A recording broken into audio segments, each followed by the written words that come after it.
Hi, this is Corey Johnston, and today's lesson is going to be a continuation of a previous lesson from the 14th chapter of Matthew. Made it all the way up to the 12th verse. We're going to take this one from 13 all the way home to 36. And the events that we're going to cover today, the same sequence exists in both Mark and John. This is the feeding of the 5,000, followed by his walking on water at night. It's the same night and same day that these events take place, but Luke only records his feeding of the 5,000, and the event that takes place before the events we read today is similar in Mark's 6th chapter. So one of the things I encourage you to do is to examine the material we're going to cover in light and lens of the same event and sequences as described in Mark's 6th chapter and John's 6th chapter as well, and Luke's 9th chapter for the first event we're going to read of. But Mark's chapter is identical in that it is the arrest and imprisonment and ultimate execution of John the Baptist, the Messiah's biological first cousin, who pointed the way and paved the path. And by the time that even after he had been gone, all the activity and all the busyness and all the fruits and all the wonders of the Messiah's ministry had spread around, and he was going everywhere he was going, and eventually it reached up to the heir of Herod, the tetrarch of the district. And he's worried. He thinks that this is John the Baptist resurrected, and that is why these miraculous powers come from his hands. But he knew that he had already arrested John and put him in prison, and the reason that he did that was because John boldly, courageously, and publicly denounced his sin of marrying his brother Philip's wife.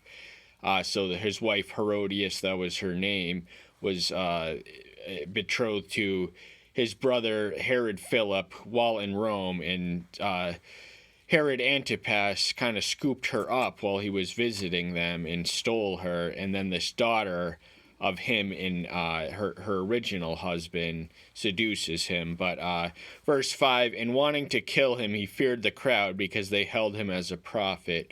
The land of Israel hadn't seen a prophet in some 460 years. The Malachi is dated 430 BM. John the Baptist is bursting onto the scene, a little past 30 AD, or a little slightly before then. But the crowd, the rulers want to do one thing. Often we witness this division in the Messiah. The crowd is for him, but the ruling religious authorities in the building are against him. And we witness the same dichotomy of the ruling, the power of the sword, being against him, but the crowds being for him in John the Baptist. But there's a birthday event, and the daughter of Herodias, this was the offspring of Herodias and Herod Antipas's half-brother, Herod Philip. Her name was Salome. We know that by the writings of Josephus. And she seductively danced before him, and he made an impulsive and an irrational oath in present company of all who were there, all the nobles, all the rich people, anyone would have been there at his birthday, and he makes this impulsive, irrational oath because he's so seduced and allured by her seductions that he promises her, not in this version, but in Mark's version, to give her up to half of the kingdom. And the girl takes full advantage of that. She goes to her mother, and her mother takes it a lot more personally that John had denounced Herod's sin, and because she was part of that, so she had left her original husband to marry his brother, so she was a part of it too.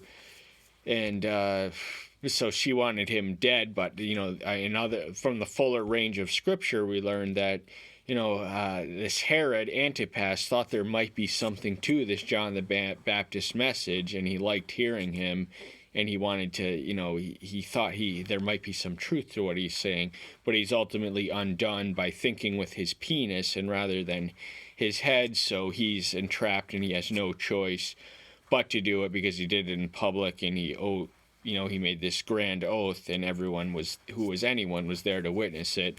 And the king was sad, but because of the oath and the guest, he commanded it to be given. King had no choice. He had made the oath. He had made it verbally. He had made it audible, and he had made it public, so everyone who was anyone in under his jurisdiction and territory would have been that, and his reputation would have been maligned had he failed to honor the terms that he had agreed to and extended to her. And so just like that, he's in prison. They go in, they execute him, they chop off his head, they behead him, and bring the head on a dish to the girl, who in turn brings it to her mother. This was not an uncommon practice in the ancient world of royalty to parade around the heads of their vanquished enemies. And his disciples came and took away the body and buried it, and went and reported to Joshua. So this is a little interval in between the 13th chapter, where we find him after delivering the 7 parables. He's back in his own town in the 2nd year of his ministry, Nazareth, and while he is there, he is rejected. He is not, outright pushed to the edges of a cliff as he was in his first year, as described in Luke's 4th chapter. But this is just an interval, and then this marks the 12th verse. We're going to take it from the 13th. This marks the lesson itself. 14th chapter, Gospel of Matthew. Now when Joshua heard it, he withdrew from there by boat to a deserted place by himself, and when the crowds heard it, they followed him on foot from the cities. Though this man was a cousin of his, there was some sentimental attachment of the familial bond between these two, but not only that, he was a martyr for the message, and his message was to proclaim and point the path, and Joshua knew that he did nothing wrong in denouncing the sin, the violation of Leviticus 18:14. So he tries to get away. Oftentimes we find him retreating to the mountain by himself to seek his father in solitary seclusion and prayer. So isolation is, the Christian experience is to be communal. We exist and gather in church because we can grow greater and yield more fruit together than we can ever do apart. But there are times when we have to spend it alone in communion with the Father, and that'll make us better community members. But here the problem with him is everyone wants to see him, everyone wants to be near him, everyone wants, something from him, whether it's food or healing or a demon expelled. He alone can do these things. So, eventually everyone finds out. They flood out from the cities, and he's in the country by himself, but he can't stay hidden for long because so magnetic was his personality and his attraction and his orbit. And when Joshua came out, he saw a large crowd and was moved with compassion for them and healed their sick. So he doesn't let a silly little thing like they perhaps inconvenienced him. Now, ministry is not about convenience. If the people who showed up for our help came at our convenience, it wouldn't be anything like ministry as we know.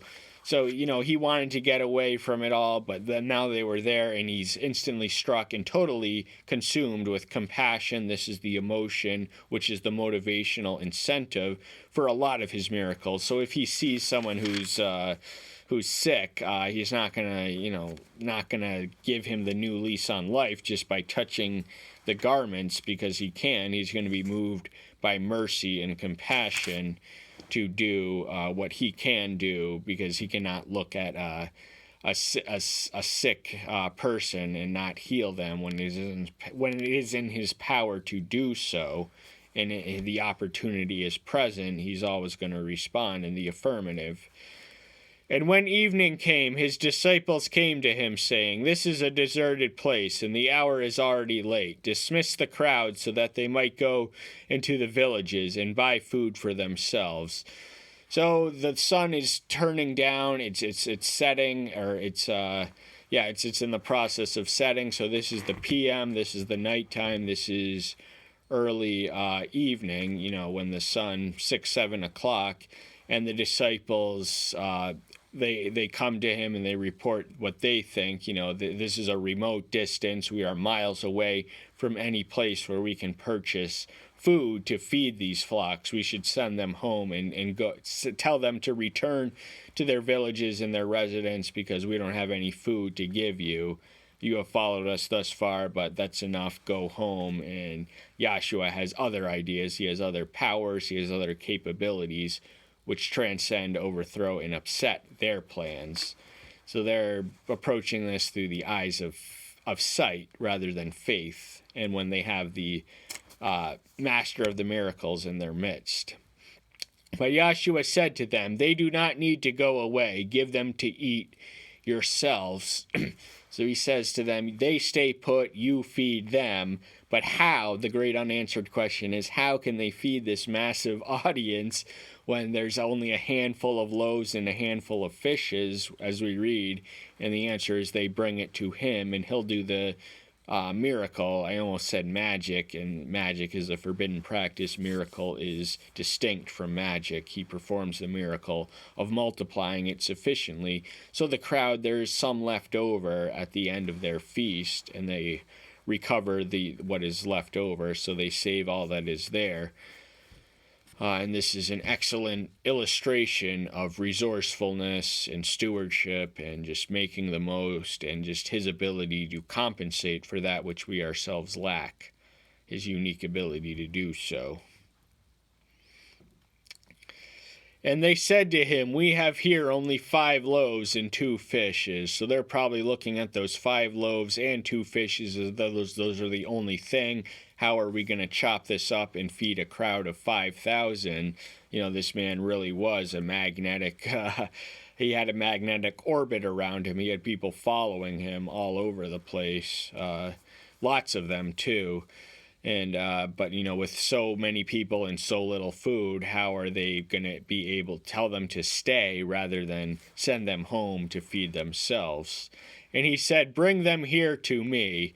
So he says, give what you have, bring it to me. I will multiply the rest. I will make the dividends. I will make the increase. I will make the difference. Give them to me. Get what you have, give them to me. And this is the message that we have to give our all. And our all is as nothing compared to divinity in their infinitude. But we give all that we can, and we he makes up the rest. So we in ourselves are weak and worthless from a divine's perspective. But when we give what little we have and we give it our all, then he will make the rest. And if you give an inch, you will get a mile. So there's also a lesson of an economy of resourcefulness, spiritual resourcefulness. And commanding the crowds to sit down on the grass, and taking the 5 loaves and the 2 fishes, and looking up to the heavens, he blessed and broke and gave the loaves to the disciples, and the disciples gave it to the crowd. So this imagery of him looking to the heavens and pointing to the heavens and giving thanks and blessing and praise is common in all 4 accounts, all 4 retellings of the same story. So gratitude is the first act of devotion that we have to sacrifice in order to gain that which we want, to ask for that which we seek, and to knock and be opened. We have to begin in gratitude and remain and sustain our gratitude forever after. So the gifts of heaven demand a grateful response, and a person who is saved, who is grateful to be saved, will never relapse back into hell. And all ate and were satisfied, and they picked up the pieces left over, 12 baskets filled. So every single person there, none left hungry. They were hungry. There was that time of the night. It was that time of the hour. It was that time where their stomachs must have been rumbling, but all were ate, all were satisfied, all had more than enough and then some. And there was still some left over. So they actually had more, even though they thought they had enough to feed, 5 people, 5 loaves and 2 fishes. They in fact had leftovers from the 5,000. So they gather up, they retrieve and recover the resources of that which they expended and bring them back. So this is a lesson to never waste and to economize and to make the most of what he offers and to what he has to give. And those who ate were about 5,000 men, besides women and children. So the number is revealed as 5,000. There is a somewhat similar scene of 4,000. Matthew records it in the next chapter, but this is 5,000, and this is identical to the miracle sequence in the night and day in Mark and John of him walking on water at night, feeding 5,000 by day. This all took place in the single day of the most remarkable man who ever lived. But what's also captures my attention is besides women and children. So there was only 5,000 men. That was not the full size of the crowd. This was besides the women and children. And this is much of the gendered standards of the ancient perspectives. We shouldn't belittle them. That was just their way of understanding the world. But we're, 26 through 36. Yeah, we'll save the next event for another lesson. That's all the time we have for today. Thank you so much. I'm so glad you're here. Stay tuned until next time. I'll see you then. Bye-bye.